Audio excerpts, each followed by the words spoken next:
Bonjour et bienvenue sur le plateau de Bonjour chez vous. Aujourd'hui, nous allons voir si la Bible nous parle ou non du respect. Et je peux déjà vous dire que la réponse est oui. Et nous allons faire une émission très respectueuse avec Frank et Omer. Vous allez bien, messieurs? Nous allons très bien. On a été choisis parce qu'on est les gens qui sont le plus dans le respect, en fait. Tout à fait. Nous respectons. J'ai choisi vraiment dans la liste des chroniqueurs qui étaient les plus respectueux et vous Hallelujah. êtes ressortis du lot. Notez-le à la maison. Notez-le à la maison. Vas-y, C'est pas vrai. On est tous respectueux dans l'équipe, je le crois en tout cas.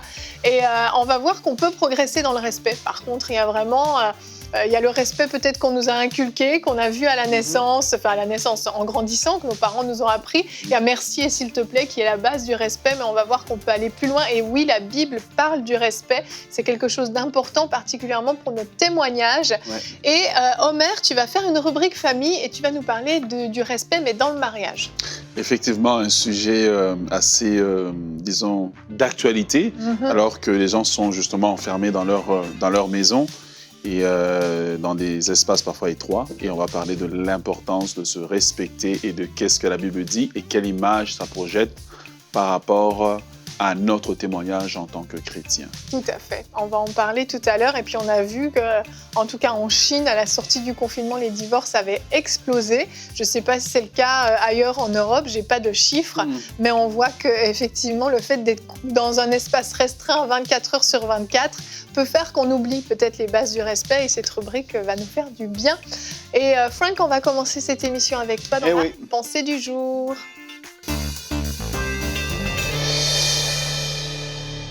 J'ai envie de te dire que Dieu parle de respect et lui-même a démontré la plus grande forme de respect, si on peut le dire comme ça, envers sa création, alors qu'il nous a donné le choix, le libre arbitre de choisir, de nous-mêmes décider, est-ce que je vais suivre Dieu, est-ce que je vais lui obéir, est-ce que je vais l'accepter dans ma vie.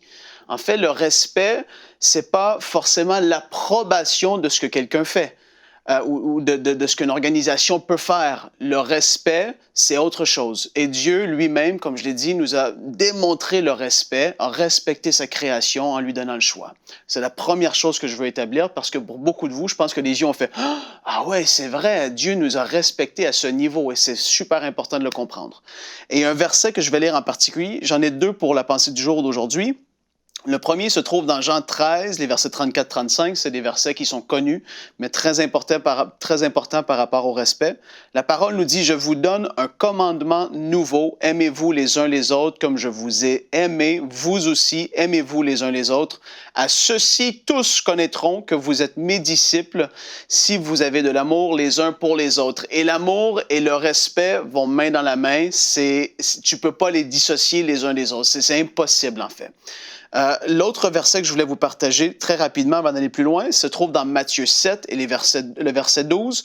La parole nous dit « Tout ce que vous voulez que les hommes fassent pour vous, faites-le de même pour eux, car c'est la loi et les prophètes. » À quel point est-ce qu'on peut être irrité lorsque quelqu'un nous manque de respect lorsqu'on arrive peut-être chez le dentiste? De la secrétaire qui est énervée, qui te manque de respect et on devient toutes « Oh, elle m'a manqué de respect. » Et là, on en parle pour le restant de la journée. Mais toi, est-ce que tu fais pareil à ton travail? Est-ce que tu fais pareil dans ta famille envers ton mari ou ta femme?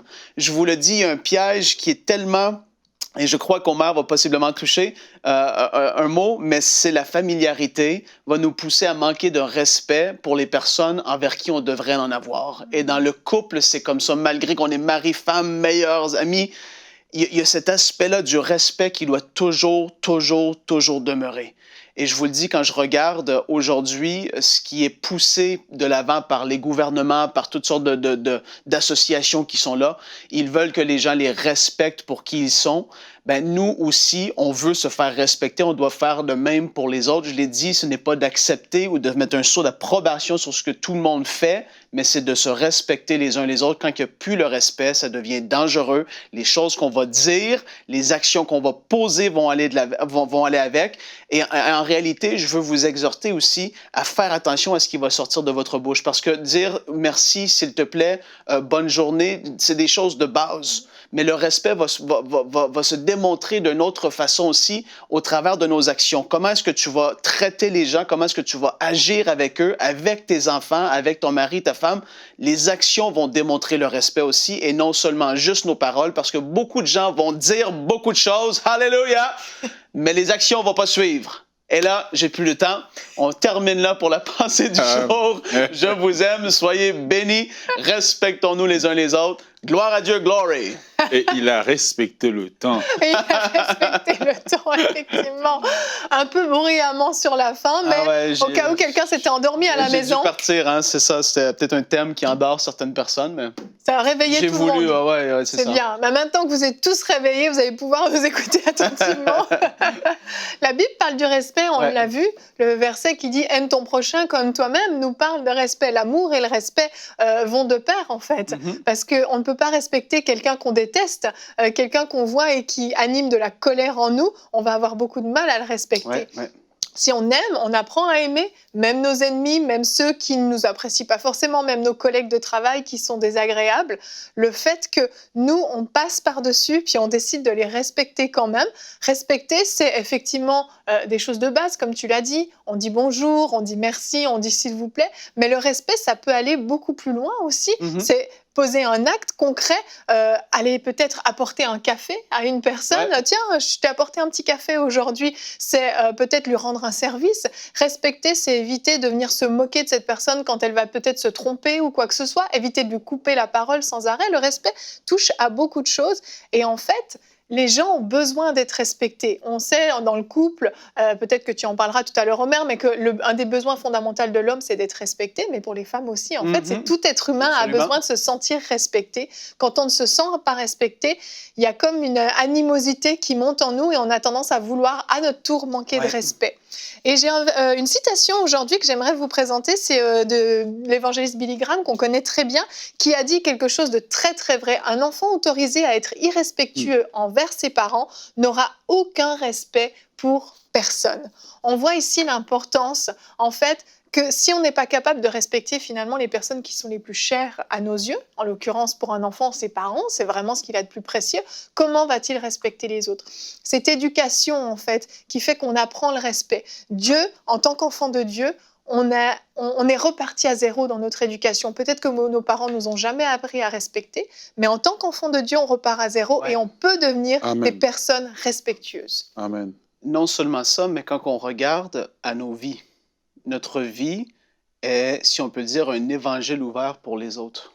Qu'est-ce que ça va prêcher?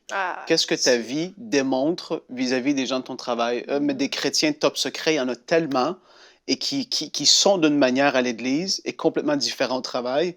Et ça c'est terrible parce que ça repousse les gens. Je me souviens quand je travaillais dans le monde séculier, ma vie témoignait de ma relation avec Dieu. Et combien de fois, et c'est pas pour me donner la gloire à moi, c'est Dieu qui avait fait une œuvre en moi parce que j'étais d'une façon avant et après, quand j'ai réellement pris la décision de suivre Dieu, mais les gens disaient, mais Frank, qu'est-ce qui se passe avec lui? Il parlait de moi, en fait. Qu'est-ce qui arrive avec lui? Et là, il voyait comment j'étais, il voyait comment je pouvais, respecter les filles, comment je pouvais respecter les gens autour de moi, comment mon cœur allait vers les gens autour de moi. C'était pas comme ça avant. Avant, j'étais centré sur moi-même. C'est ça. Et soudainement, tu viens que tu as un cœur pour les autres. Et ça, je parle par rapport au respect, c'est pareil. En fait, ta vie doit témoigner que tu es un enfant de Dieu. Et ça va se voir beaucoup plus que qu'on va pouvoir t'entendre le dire. C'est par nos actions qu'on le voit concrètement. Et ça peut vraiment changer les choses. Et aussi, je crois qu'Omer a quelque chose de puissant à dire sur les réseaux sociaux et le respect. En fait, je voulais reculer en arrière parce que moi, en tant que pasteur, je traite avec beaucoup de gens et je suis arrivé à réaliser que lorsque quelqu'un a du mal à respecter, c'est parce que quelque part, il y a quelque chose de brisé à l'intérieur de lui. Il y a quelque chose qui est brisé, qui fait que cette personne se sent tellement en insécurité qu'elle doit passer, parce que être irrespectueux, c'est une forme d'agressivité, en fait. Et donc, je suis agressif pour me protéger. Mais quand je suis en bonne santé intérieure, le respect, c'est quelque chose que je donne, pas parce que l'autre mérite, mais je le respecte parce que je me respecte. Donc, en fait, dans le respect, je me protège, je me projette moi, en fait. Je donne à l'autre ce que j'aimerais recevoir de cette personne-là. Et donc, je n'ai pas peur de me donner parce que je sais que je donne une bonne chose. Et donc, pour revenir à la question des réseaux sociaux, ben, un des endroits où les gens sont irrespectueux, c'est sur les réseaux sociaux. Pourquoi? Parce que ben, je peux me cacher, me dire chrétien, chrétien avec des guillemets vraiment en fer, voilà, en acier. Mais sur les réseaux sociaux, faire toutes sortes de commentaires sur toutes sortes de sujets, mais de façon tellement irrespectueuse. Irrespectueux envers, oui, il y a la jeune fille peut-être, ou la dame peut-être n'a pas peut-être vérifié son vêtement, et puis oui, son vêtement n'est pas bien présenté, mais est-ce que je suis obligé de l'insulter? D'écraser. Et pourtant, je peux faire la même remarque en envoyant un message en privé pour dire « Hey, tu sais quoi? Tu es une créature de Dieu, peut-être que tu devrais enlever ça. » Moi, je l'ai déjà fait à des gens. En privé, je lui ai écrit, je dis « Ma sœur, tu ne devrais pas mettre ça en public. » Oui, je l'ai déjà fait aussi. Tu chantres à l'église, tu ne devrais pas faire ça. Qui n'était même pas de mon assemblée, au lieu de les descendre. Et je crois que par le respect, je projette la grâce de Dieu en moi, la vie de Dieu en moi, et souvent lorsqu'on manque. Et le type de personne, souvent on est irrespectueux envers un certain type de personne. Quand tu vois quelqu'un qui est irrespectueux envers des parents, un pasteur, une autorité, c'est qu'en dessous de ça, là, il doit avoir une blessure.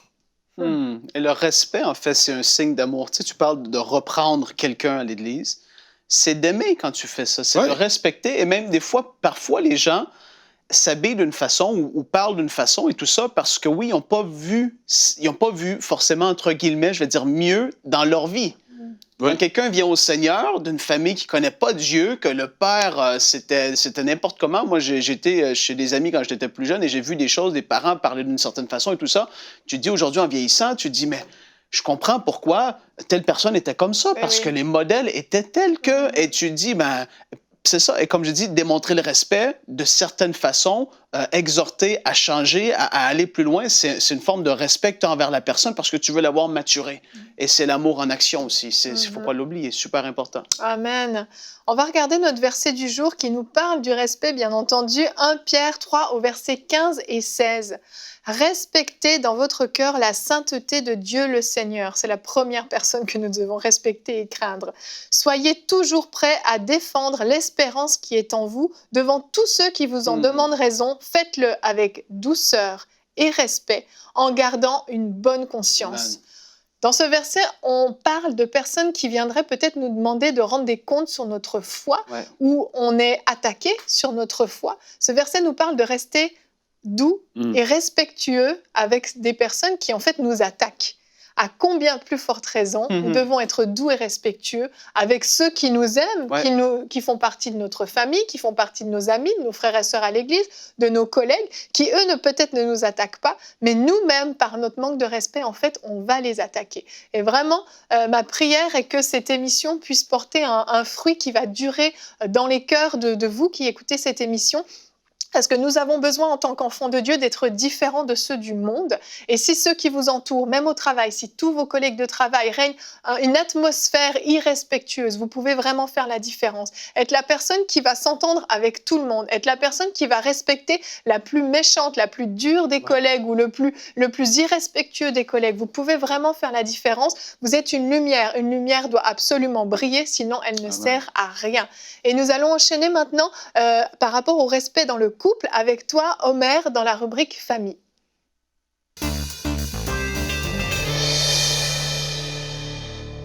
Omer, on va parler du respect dans le couple et c'est hyper important. Et comme je le disais en début d'émission, autant ça peut être un besoin fondamental de l'homme, mais la femme aussi a besoin d'être respectée. Il faut des fois sortir aussi un petit peu de ce cliché. La femme, il faut juste l'aimer, le mari, il faut juste le respecter et hop, affaire classée. C'est plus complexe que ça et je pense que tu vas nous en parler. Oui, effectivement. En fait, le respect, il ne peut pas avoir de respect sans amour, il ne peut pas avoir d'amour sans respect. Amen. Et je crois qu'on se fie souvent à Éphésiens 5,33 où l'apôtre Paul dit « Du reste que chacun aime sa femme comme lui-même et que la femme respecte son mari. Et je crois que le mot-clé du verset n'est ni respect, n'est ni amour, mais c'est comme lui-même. C'est le principe de réciprocité. C'est que je projette et ce que je veux recevoir. Et donc, un couple, c'est comme un panier finalement ou un compte de banque dans lequel je fais des dépôts à tous les jours. Ouais. Et donc, je ne peux retirer que ce que j'ai investi. Si je n'investis pas le respect, et j'aimerais remplacer peut-être le mot respect par le mot considération. La considération de l'autre, eh bien, je ne peux pas retirer cette considération en retour. Et combien nos épouses nous le rappellent souvent, messieurs. Alors, il y a principalement peut-être deux formes de respect indispensables, et je vais parler du respect et de l'amour comme étant les deux jambes d'un couple. Un couple ne peut pas marcher sans respect et sans amour, on a besoin des deux. Et l'apôtre Paul ne divise pas le rôle de l'homme simplement, aller chercher le respect, la femme aller chercher l'amour. En fait, les deux sont les deux faces de la même pièce. Ouais. D'un côté, j'aime, d'un côté, je respecte. Amen. Alors, on va y venir un peu tout à l'heure quand je vais rentrer dans les détails. Alors, pour respecter, premièrement, c'est important de se respecter soi-même. Je ne respecte pas parce que l'autre mérite nécessairement le respect. Je le respecte parce que je me respecte. Donc, il est important de comprendre alors que quand je suis dans un couple, et le couple, c'est l'endroit le plus étroit que deux personnes peuvent être. Le couple va vous tester dans toutes les dimensions de votre être. Je disais à quelqu'un, c'est dans le mariage que tu sauras si tu es réellement converti. C'est vrai que ça pousse dans les retranchements. On te voit à l'église, tu as l'air spirituel, mais c'est dans le mariage que tu sauras. Quand la Bible dit « les deux deviendront une seule chair », elle n'a jamais dit qu'ils deviendront une seule chair avec anesthésie. C'est sans anesthésie que Dieu est en train de vous tisser les uns les autres. Et dans cette anesthésie, sans anesthésie, dans cette chirurgie qu'il fait, eh bien, vous vous découvrez. Tu découvres ton caractère. Tu étais peut-être un frère zélé à l'église et tout, mais c'est dans la pression du mariage que maintenant, tu vas découvrir vraiment qui tu es et jusqu'à quel niveau Christ a travaillé en toi. Amen. Alors, il faut, premièrement, se respecter pour respecter. Et malheureusement, beaucoup de gens ont des problèmes d'estime d'eux-mêmes. Alors, ils essaient d'aller chercher un respect auprès des autres, alors eux-mêmes ne se respectent pas. Eux-mêmes ne respectent pas la parole qu'ils ont donnée. Eux-mêmes ont un problème de se respecter. Donc, pour se respecter soi-même, eh bien, il faut comprendre sa vraie valeur. Je suis une créature de Dieu. Je suis créé à l'image de Dieu. Ma valeur n'est pas celle que l'autre me donne, mais c'est la valeur que la parole de Dieu me donne.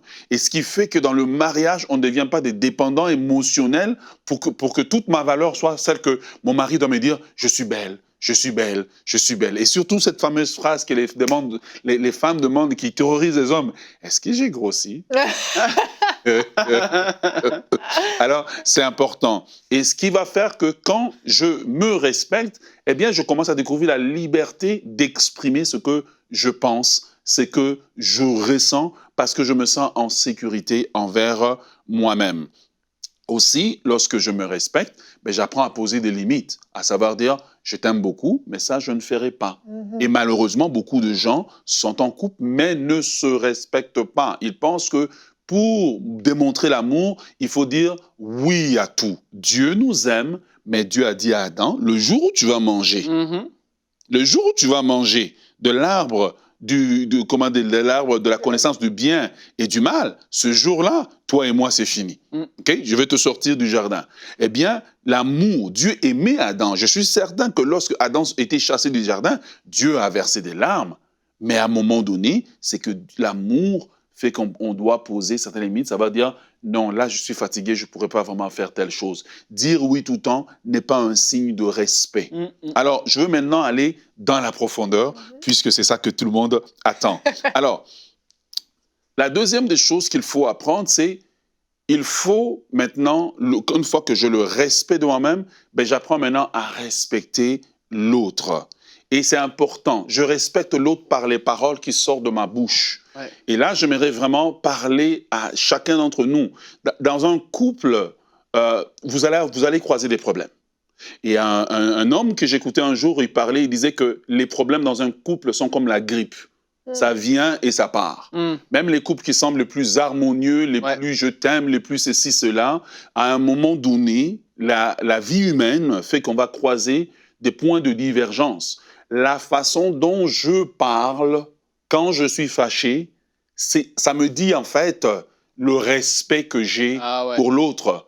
Et donc, on retourne alors dans Éphésiens 5,33, le respect que je donne, ben, c'est le comme soi-même maintenant qui devient l'élément clé. Est-ce que j'aimerais qu'on me parle comme ça? Quand moi, l'autre est en colère, est-ce que j'aimerais qu'il me dise, ben, tu vaux rien, tu n'as jamais rien fait de bon, tu n'as jamais été à l'école, tu as toujours échoué.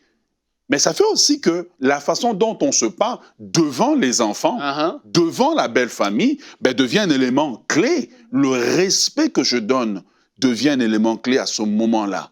Donc, choisir ses paroles. Parce que, oublie pas, la personne à qui tu parles mal maintenant, la nuit, tu vas te retrouver dans la même chambre avec. Ça va être un peu compliqué. Oui. Voilà. Alors, troisièmement, le respect en respectant l'intégrité physique de la personne. Et ça, j'aimerais insister, je vais venir à tous mes autres points, mais j'aimerais insister dessus. Un homme, lorsque je me suis marié, m'a dit, un homme qui lève la main sur une femme, c'est un homme qui a perdu le contrôle. Ouais. Alors, la femme n'est pas un petit objet ou un enfant dont, dans le mariage, on doit finir son éducation. Mais c'est une créature à part entière. Et j'aimerais inverser parce qu'il y a aussi des femmes abusives qui sont agressives. Oui. Donc, on ne tape pas sur le conjoint. Surtout lorsque tu te dis enfant de Dieu, on ne tape pas sur le conjoint. Ouais. Ça, c'est un signe de manque de respect, mais au plus haut niveau. Parce qu'une fois que vous avez franchi cette ligne-là, ben, il n'y a plus rien qui... Ouais. Voilà. C'est une forme d'abus terrible. Alors, j'aimerais vous inviter à respecter. Et donc, ça fait qu'à ce moment-là, donc, on a parlé de choisir ses mots. Et donc, le respect aussi, c'est soutenir son partenaire. Ne dénigrez pas un projet que votre partenaire veut partir. Le partenaire peut décider, je veux retourner aux études, je veux faire ceci. Eh bien, le respect, c'est simplement d'abord de respecter l'initiative. Et je suis très content que tu as pris cette initiative. Maintenant, est-ce que tu penses que c'est le bon temps de le faire? Est-ce que tu penses que peut-être tu as les qualifications? Peut-être que tu dois prendre un cours. Mais être là pour l'autre, ne soyons pas seulement là quand on a des besoins, mais soyons là comme un soutien pour l'autre, pour le pousser de l'avant. Et donc, le respect aussi me pousse à apprendre à faire des compromis. Ça veut dire que parfois, on va arriver à un point où on n'est pas d'accord. Ce n'est pas parce que je suis l'homme que j'impose mon point de vue. Dieu lui-même, il dit, venez et plaidons. Dieu nous invite à discuter avec lui. Et donc, ces hommes qui sont des constants dictateurs dans leur foyer, vous avez raison, mais en réalité, ce que vous faites, c'est que vous tuez une partie de vous. Cette femme ne parlera plus. Elle va dire oui, oui, oui, mais à l'intérieur, elle est morte. Mais quand elle est morte, qu'est-ce qui se passe? Vous avez tué l'autre partie de vous parce que aimer l'autre comme je m'aime. Donc, l'autre est une partie de moi. Donc, quand je lui manque de respect, en réalité, à qui je manque de respect? À moi-même. Quand je la frappe, mais qu'est-ce que je fais en réalité? Je me frappe moi-même. Et donc, ne transformez pas votre partenaire en zombie qui va simplement vous dire oui sur tout, mais qui n'est plus là, en fait, émotionnellement. Et beaucoup de gens sont dans le mariage, mais sont déçus du mariage parce que ce n'est pas le rêve que la personne, au départ, était. Et donc, les hommes forts et les personnes fortes dans un mariage respectent l'autre en admettant leur tort. Admettre son tort, c'est un signe d'humilité, c'est un signe de force de caractère. Vraiment. Même, je te dis que si tu es capable en tant qu'homme, juste de retourner dire à ta femme, je me suis trompé. Tu vas être beau, tu vas être mignon, tu vas être acceptable. Et c'est la chose qui va faire que l'autre va, la personne a valorisé mon opinion et j'aimerais vous encourager. Point suivant, protéger son couple. Ben oui, il faut protéger son couple parfois contre les agressions étrangères. Et ces agressions, d'où elles viennent? Elles viennent de nos amis et de nos belles familles. Et souvent, on a tendance à aller sortir le linge de la famille dehors. Protéger son couple, c'est de savoir qu'est-ce que je dis et comment je le dis, en sachant que moi et ma femme, on va se réconcilier, mais l'image que la personne va garder, c'est celle que je lui ai dite. C'est vrai. Et donc, c'est important. Et la protéger des amis. Savoir comment je fais la remarque à ma femme en public. comment je lui parle. Parce qu'il y a une façon dont on se parle en privé, mais il y a une façon dont on doit se parler en public de façon à apprendre à mes amis que elle, là, ou lui, tu peux jamais lui parler de cette manière. Et arriver à un point où, même quand mes amis sont en train de mal parler de mon époux ou de mon épouse, non, tu peux pas parler comme ça. Exact. Je préfère que l'amitié se termine, mais je ne te laisserai pas parce que, en réalité, c'est que quand il parle mal de ton époux ou de ton épouse, de qui il parle mal? Mais c'est de toi. Ouais. Parce que c'est toi qui l'as choisi. Donc, en réalité, c'est de toi qu'on parle en mal. Donc, c'est important ne jamais se montrer meilleur que son époux ou son épouse parce qu'en réalité, vous êtes une seule chair. Et pour terminer, eh bien oui, apprendre à écouter l'autre. Les gens qui respectent les autres ne monopolisent pas l'espace communicationnel dans le couple. Ça fait 3 heures que vous parlez, ça fait 2h45, c'est toi qui as parlé en réalité. Ouais. Mais écouter dans un couple fera toute la différence. Parce que surtout au niveau de nos sœurs, elles ont une zone de communication où elles ont besoin d'abord d'exprimer ce qu'elles ressentent avant d'exprimer ce qu'elles doivent dire. Voilà pourquoi un homme craint toujours Redis-le, quand la redis-le, femme... Omer, redis-le.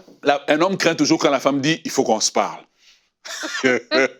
Dans la tête d'un homme, c'est « qu'est-ce que j'ai fait de mal? Qu'est-ce qui s'est passé ?» C'est clair. Mais oui, la femme a besoin d'abord d'exprimer comment elle se sent, je n'aimerais pas dire ses émotions pour ne pas dire que les femmes sont émotives, mais comment elle se sent face à la situation. Et parfois, sur 30 minutes de conversation, vous pouvez en avoir environ 10 à 15 qui vont être comment je me sens par rapport à la situation avant qu'on arrive de façon cartésienne à la situation. Respecter, c'est faire l'effort de lui dire « je comprends comment tu te sens ». C'est pas que j'accepte, mais je comprends. Ouais.